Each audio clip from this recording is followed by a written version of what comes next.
lambs from Selah through the desert to my people on Mount Zion. Moab's daughters are like fluttering birds, like scattering nestlings at the shallow crossing of the Arnon River. Give us advice.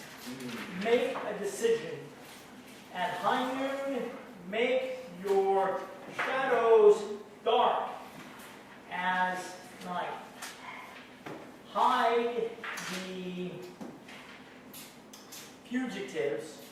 Do not betray the refugees. Let the fugitives from Moab stay with you a while, and the refuge as a refuge from the destroyer. Ruthless people will come to an end. Destruction will end. The one who tramples on other people will disappear. And the Lord will set up his trusted king. The Lord will rule faithfully. He is from the tent of David. He judges and searches for justice. He is quick to do what is right. We have heard the arrogance of Moab people. They are arrogant. We have heard their boasting and arrogance and conceit. But their boasts are not true. That is why Moab will wail. Everyone will wail for Moab. Mourn, grieve over the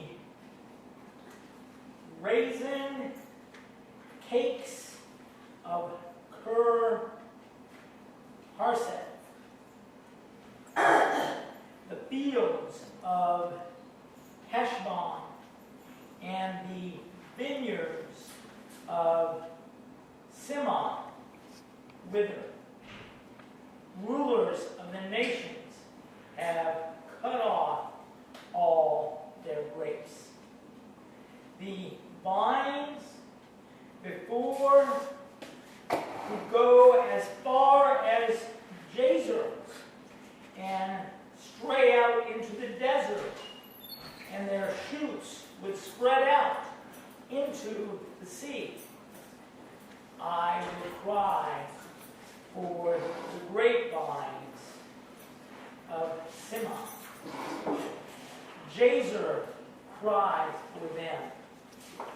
I will drench you with my tears, Heshbon and Alil.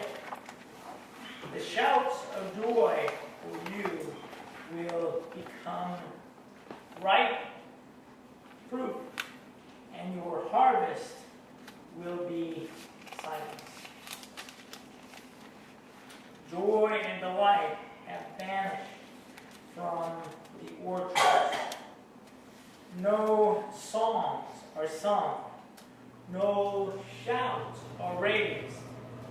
No one stomps on the grapes in the press for the wine, because I have ended their shouts of joy. That is why my heart mourns for Moab like a harp. My soul mourns for Kir Harseth. When people of Moab appear,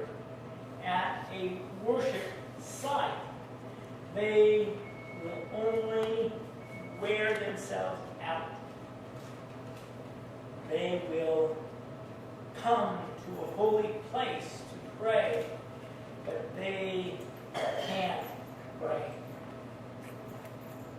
This message that the Lord has spoke about Moab in the past, but now the Lord says, Moab, their honor will be despised within 3 years.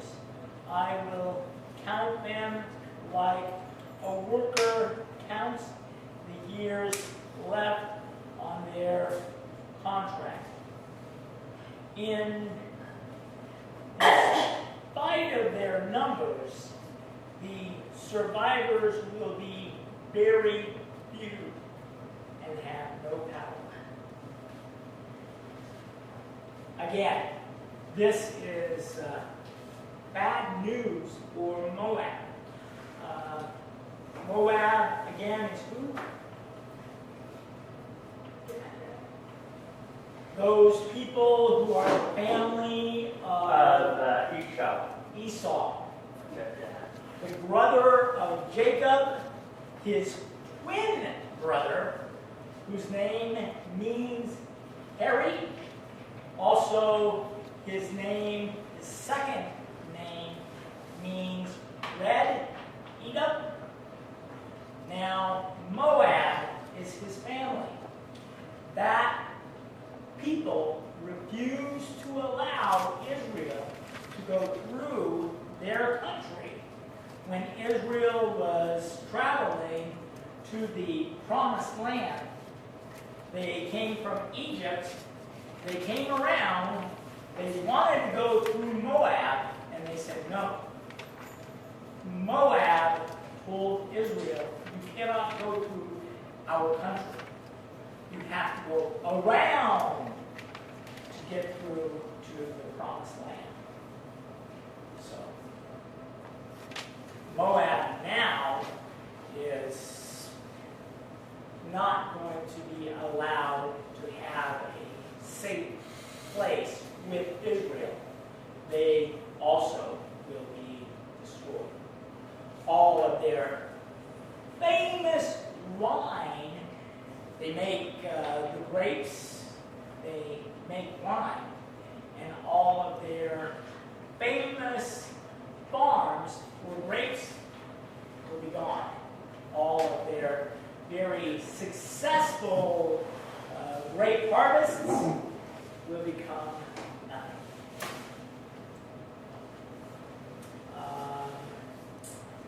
And if it go to this day, Moab now, they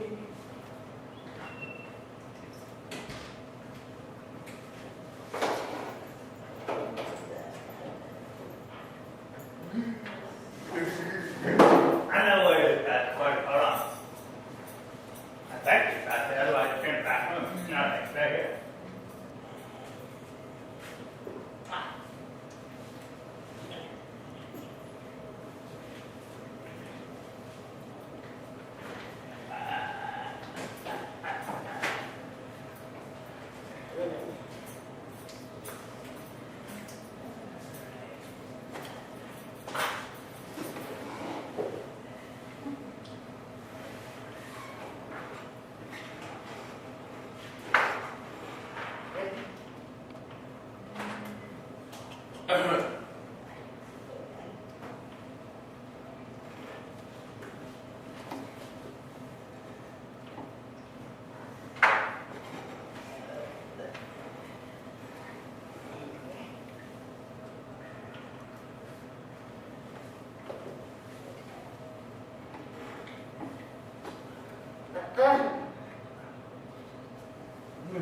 Don't ask me what happened to me.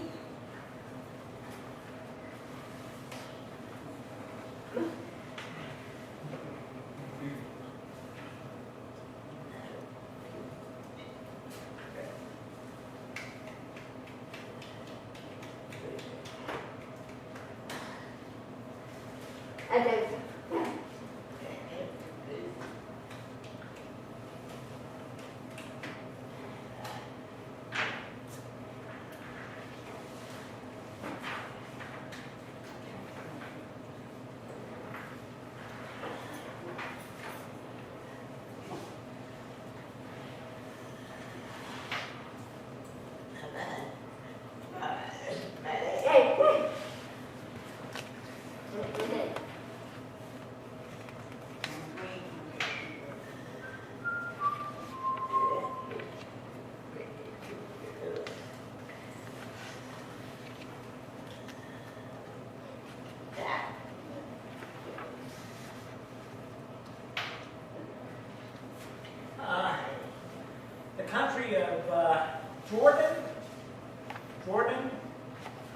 that area, it's really larger than old Moab, but it is the same. Jordan and Moab have the same place. They are southeast from Israel. They are southeast near the Dead Sea. So that area. But are they still making the wine there today? I don't think that Jordan is famous for the wine. But I'm talking about the Moab. Well, but Jordan is today the same place Oh, really? as Moab. So, well, they are again they are larger than Moab. They have a lot more land than Moab, but Jordan is not famous for their wine today. I don't think. It's right next to Iraq. Yeah. It's right next to Iraq underneath Syria. Between Saudi Arabia and Israel, it is right that area. Oh, okay. Between Saudi Arabia and Israel is Jordan. And then it stretches, it has a little leg that stretches clear over and touches Iraq. Yeah. Right. Then north of that is Syria. Syria. Okay. Interesting to check on those things. Yeah.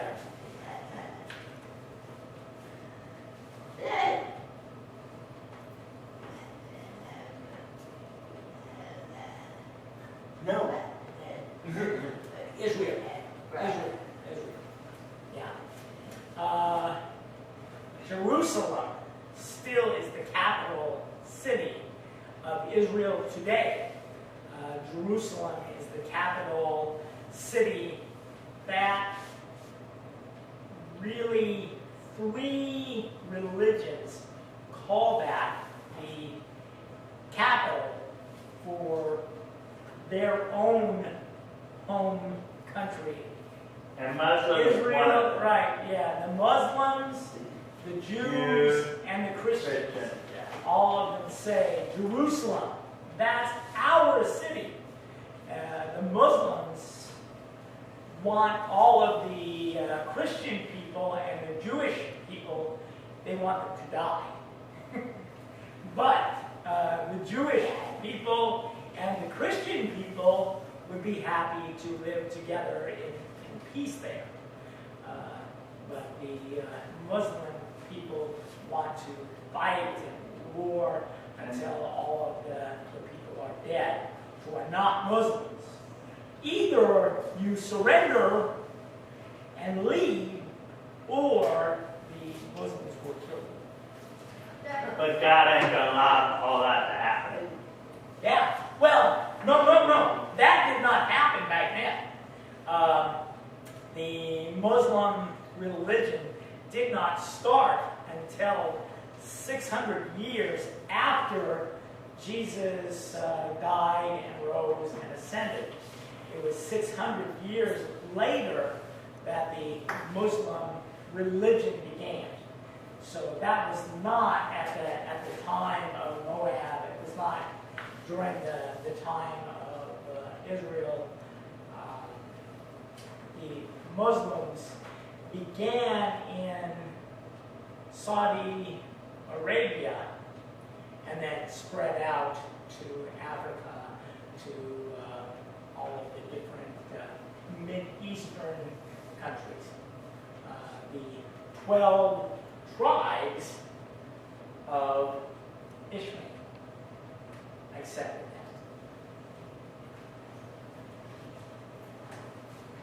that. Yeah.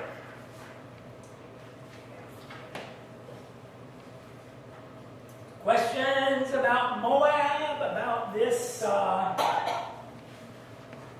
was the only question I had about it. Yeah. Send lambs to the ruler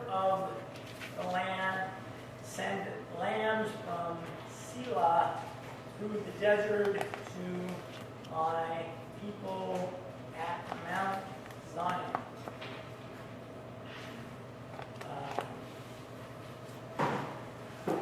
Still, many of the Jewish people. Who is the most famous person who was a Jew who went to live in Moab? Do you remember a famous Jewish person who there was a famine in Israel and the person could not farm, could not raise food, so they moved to Moab where they could farm, where they could grow food better in Moab. So they moved to Moab to live there with the Moab people. Do you remember any person? In the Old Testament now for that. It is the Old Testament. Ruth? Exactly. Ruth. Yeah, that's right. Yeah. I knew it in the Old Testament. Ruth is actually a person who is born to the family of Esau. Ruth, her mother-in-law, was the Israelite who moved. Her mother-in-law, the father had died when they moved and began the farm. The father-in-law died, and the two sons continued to farm, to grow food, and then mom heard in Israel they are beginning to grow food. Then the two sons died, and the two daughter-in-laws, one was Orpah, who now, the black woman who is the famous TV star, Oprah, Oh, yeah, her real name was supposed to be Orpah, but mom spelled it wrong, so she became Oprah. And, but Ruth, her sister-in-law, went to Israel and became the father, or not the father, the sister-in-law became the grandmother of King David. So, very famous Moab person. So God did not hate them all. The one woman who moved to Israel, maybe, I don't know, was her family a long time ago Jewish? Don't know. Your family? Do you know the history of your family? A little bit. 2,000 years ago? I doubt that one. 4,000 years ago? Going back to 6,000 we Adam and Eve. Well, yeah. I know that 4,500 years ago, my great-great-great-great-grandpa was Noah. All of us was that way. Yeah, true. All of us are a combined family of yeah, Noah. right.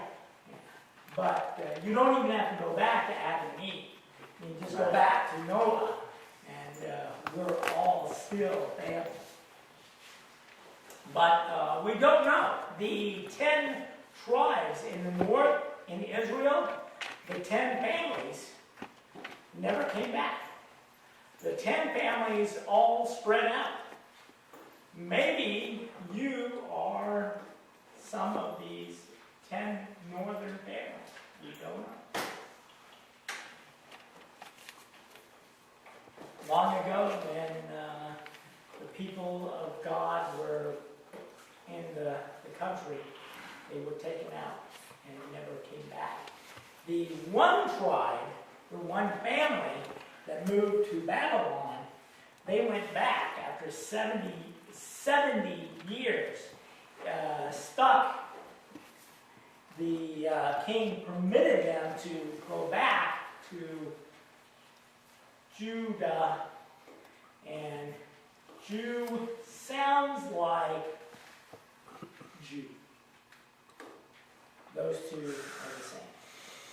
If we talk about Judah, we are talking about Jews that came back from Babylon. Because only the one family came back. Not true. There were some others. Yeah. All of them came back to the same family place. Chapter 17.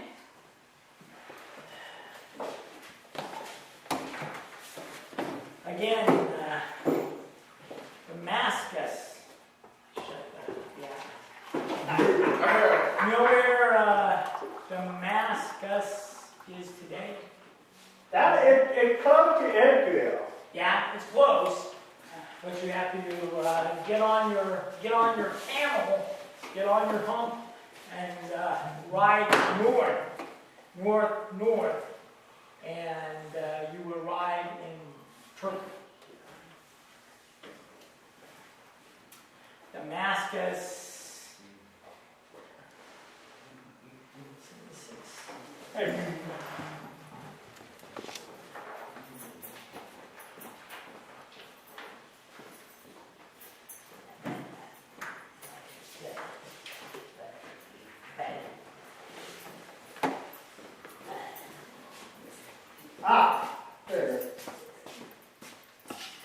It's in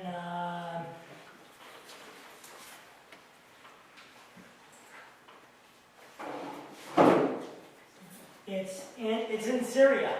It is the capital of Syria, is Damascus. I have a right idea, Pastor Court, by the kingdom. Yeah, and still today it's here. And it is in Syria.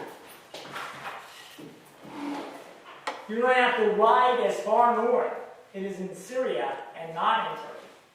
It is in Syria. So, today, that country called Syria used to be called Syria. So, chapter 17 is about Damascus, which is the capital of Assyria. And this is God's revelation about the capital city, Damascus. Will no longer be a city. It will become a pile of broken buildings, torn down. The city of Aror will be empty. These cities will be used for feeding sheep. They will lie down in the middle of the junk from the houses torn down. There will be no one to wake up the sheep. Strong cities will disappear from Ephraim. The kingdom will disappear from Damascus. The remaining few in Aram will share Israel's honor, declares the Lord of armies. When the day comes, the honor of Jacob's people will fade away, and they will become skin and bones. That time will be like the harvest bundles of grain by the armful. It will be like gathering grain in Rephaim Valley. It will be like gathering only a few people will survive. They will be like an olive tree that has been beaten. Only 2 or 3 olives are left. At the top, at the highest branches, 4 or 5 olives on all of the tree, declares the Lord God of Israel. When that day comes, they will look to their Maker, and their eyes will look to the Holy One of Israel, and they won't look to the altars that they made with their own hands, or to the Asherah poles, or to the incense altars which give their smell when they have made them with their own fingers.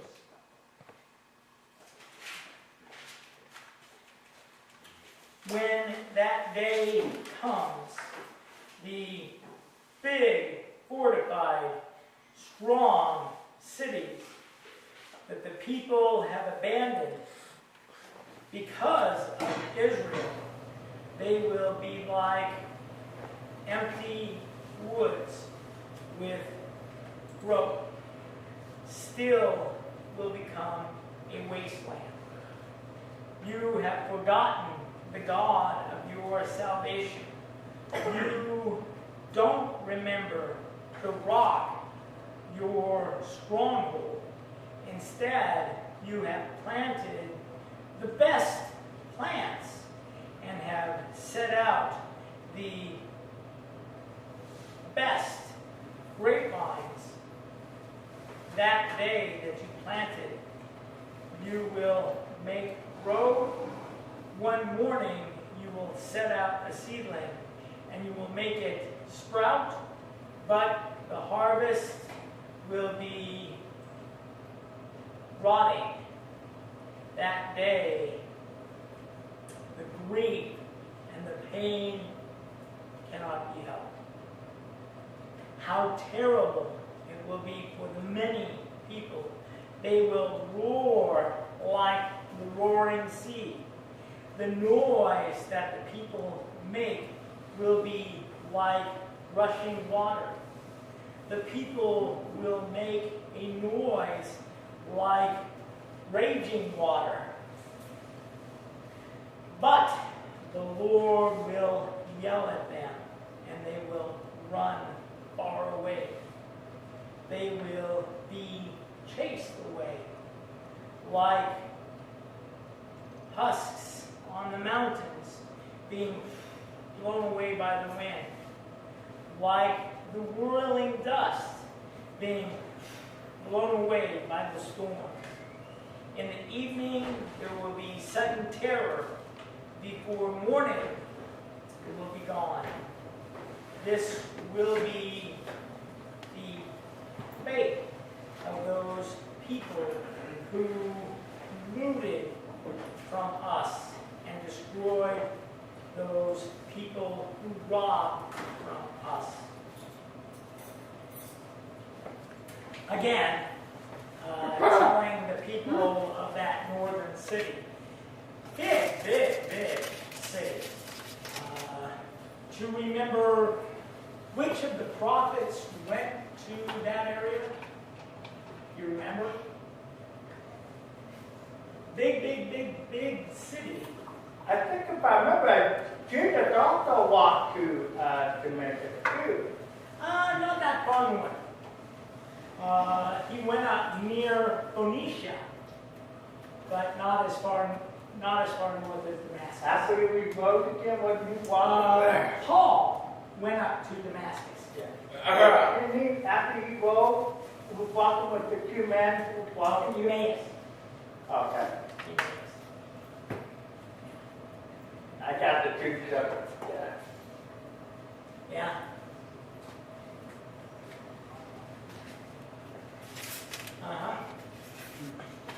Yeah. And when he was born in Bethlehem. But that is near Jerusalem. That is about 7 miles south of Jerusalem is Bethlehem. But when he was born there, he had to escape to Egypt. And he stayed there not for a long time. He waited until the king Herod had died. Then he came back, but he heard the new son, Herod, was ruling as king. So he moved north to Nazareth. And Nazareth is the place where he grew up. He would come down to Jerusalem for the feast, for the celebrations, for the Passover. He would come down to Jerusalem, but he did not stay and live there.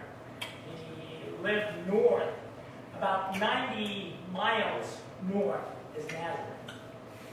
And the king didn't pay attention to the north as much. That area, most of it was Israel. He pretty much stayed in Israel, except when he went to Egypt as a young boy. He moved to Egypt for a short time because King Herod was trying to kill all of the babies in Bethlehem and trying to kill all of the baby boys. And so he escaped to Egypt. Then he moved back, but he moved north to Nazareth. Not as far north as Damascus, but that Damascus is the area where Jonah, the prophet with the fish, that prophet Jonah was spit up near Damascus, and that area was destroyed by God later, not with Jonah.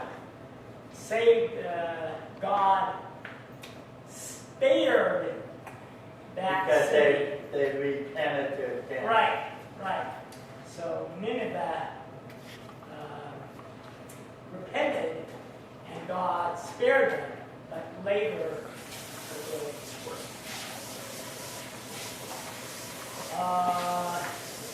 in Sudan, Sudan will be punished too.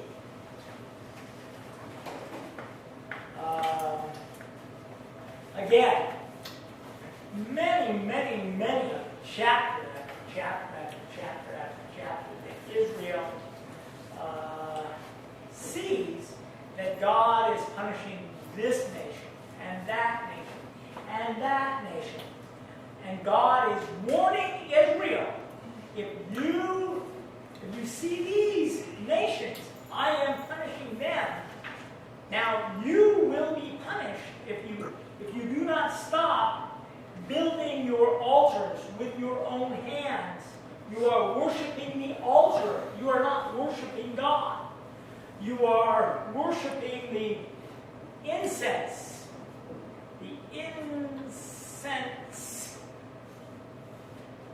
The incense, instead of worshiping God, you are burning the sweet-smelling smoke that you yourselves made with your own fingers. And God is tired of watching Israel ignore him. Israel is being warned by the destruction of the nation, the destruction of the nation, the destruction of the nation. Sudan today, you know where it is? Yeah, Africa. It's already separated into two countries now. Yeah, now it is north and south. The north is Muslim, and they still permit in the north anyone who catches a Christian person can make that person a slave or can kill that person. Christian person, the Muslim people can destroy any Christian person they find. In the South, that is the Christian half of the nation. The South also has a lot of oil. They are the rich people in the South. The North has no oil.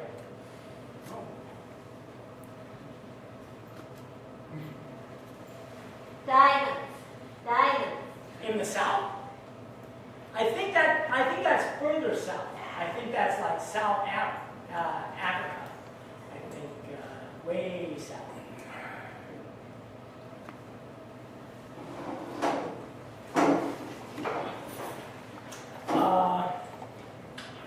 Sudan, my friends, I had many people. My church in Des Moines that I served as a hearing pastor, half-time deaf. For 2 years, I helped to serve this hearing church because the deaf people could not pay for my salary. The hearing church paid half, and the deaf church paid half. The hearing church, after 2 years, the pastor said, "Coyce, you are working 20 hours a week at the hearing church and 80 hours a week at the deaf church." And I said, "Yes." And he said, I give 20 hours every week at the hearing church. He said, "Yes, I know, but that's not right that you should still have to work for the hearing church." And he became the treasurer for the district. And he said, "We are paying full for the deaf church to have a full-time pastor." So I went to the deaf church only after 2 years. But the hearing church where I served, we had brought over 500 families from Sudan. And that church, my friends from that church, a wonderful man got the award from LRIS, the Lutheran Refugee Service, gave him the award for bringing over 500 families. And my friend is still the pastor there. I taught him to become a pastor. For 1 year, I was his seminary professor. I taught him. And the other man, a very short Asian man from Laos, that man also learned from me. But the tall Sudan man had the marks and the marks and marks and marks and marks and marks and marks on his face from his father carving on his face when he was young. And the father carved many marks, And I said, your father believed that you would become a high ruler of your people. That is why you have so many marks. And he told me, you understand my people. The man did become a very, very high, honored person in his family. He became a pastor. He went back. I helped him become a pastor, but when he was learning, when he became a vicar, we sent him back to his home village in Africa. And he went back and baptized 86 people, including his own father. And he confirmed more than 20 people to become Lutheran members. And that man, his name is Simon Leach. and he is my friend still.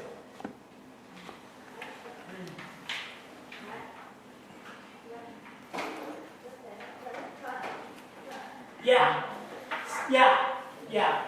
Sometimes, if they have just one, it means they belong to that tribe. If they have two, it means they belong to that tribe. If they have three, it means they belong to that tribe. It's hard because if I am married,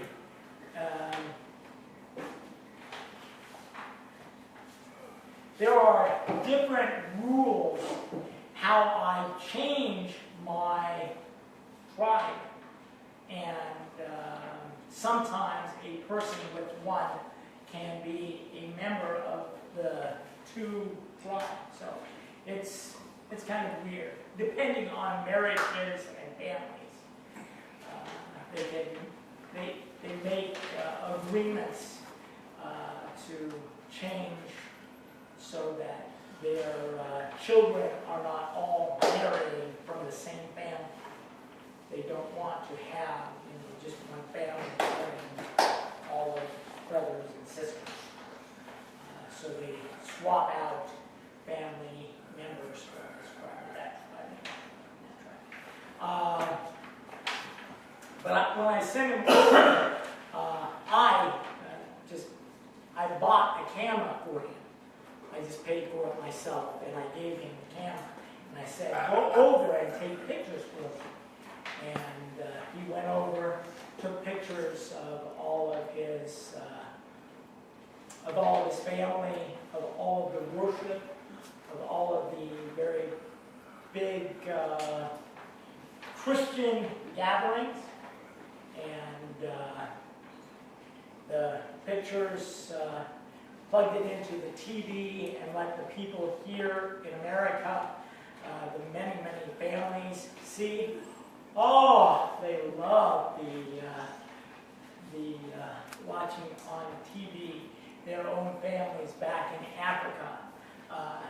Now they can see them on TV in America. They thought that would be, but the man is now a pastor, a Lutheran pastor in Des Moines for the Sudanese people. And the other,